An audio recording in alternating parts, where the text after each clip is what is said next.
General নলেজের অত্যন্ত গুরুত্বপূর্ণ তথ্য নিয়ে চলে এসেছি।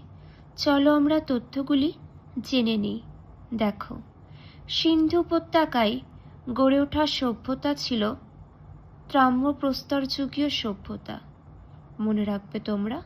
পরবর্তী, প্রাচীন প্রস্তর যুগের আনুমানিক সময়কাল দেখে নাও তোমরা।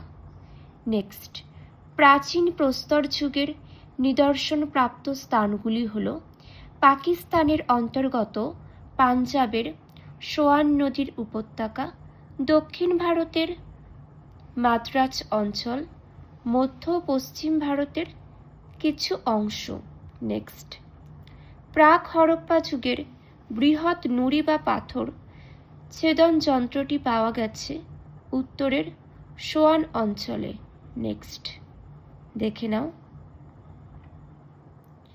প্রাক হরপ্পা যুগে মানুষ বসবাস করত কিভাবে। পরবর্তী,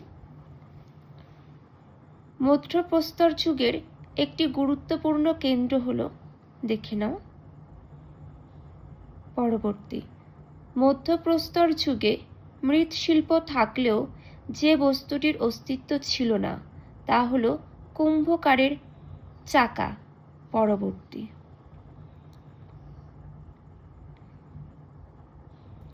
মধ্যপ্রস্তর যুগের সভ্যতার ভগ্নাবশেষ ভারতের যেসব রাজ্যে পাওয়া গেছে সেগুলি দেখে নাও।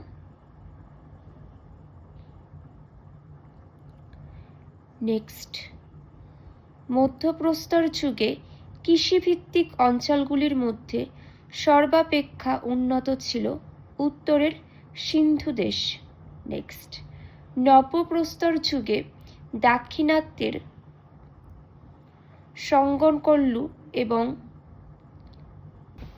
পিকলিহল উল্লেখযোগ্য ছিল চকচকে পাথরের অস্ত্র ও হস্তনির্মিত মৃৎশিল্পের জন্য। পরবর্তী, দেখে নাও। পিকলিহলে প্রাপ্ত চকচকে পাথরের অস্ত্র এবং হস্তনির্মিত মৃৎশিল্পের সময়কাল দেখে নাও। নেক্সট, নবপ্রস্তর যুগের ধ্বংসাবশেষ পাওয়া গেছে যেসব স্থানে পূর্ব ভারত, বিহার, উড়িষ্যা এবং অসম। পরবর্তী, নবপ্রস্তর যুগের সাংস্কৃতিক বৈশিষ্ট্য ও প্রভাব লক্ষ্য করা যায় যে অঞ্চলগুলিতে বিহার, উড়িষ্যা, অসম, এলাহাবাদ, মেহেরগড়, কাশ্মীর ইত্যাদি। নেক্সট, তাম্রপ্রস্তর যুগের মানুষের নিদর্শন পাওয়া যায়, দেখে নাও। নাসিক, নেভাসা, প্রত্যেকটা দেখে নাও। নেক্সট, তাম্রপ্রস্তর যুগের বয়নশিল্পের নিদর্শন হল মোটা রেশম ও তুলোয় মেশানো সুতো। পরবর্তী তথ্য, ভীমবেটকার মধ্যপ্রদেশ গুহাচিত্রটি আবিষ্কার করেন কে, দেখে নাও। পরবর্তী, মধ্যপ্রস্তর যুগের মানুষ শিকার, ফলমূল সংগ্রহ ছাড়াও পশুপালন শেখে। নেক্সট, ভারতের নব্যপ্রস্তর যুগের প্রাচীনতম নিদর্শন পাওয়া গেছে মেহেরগড়ে।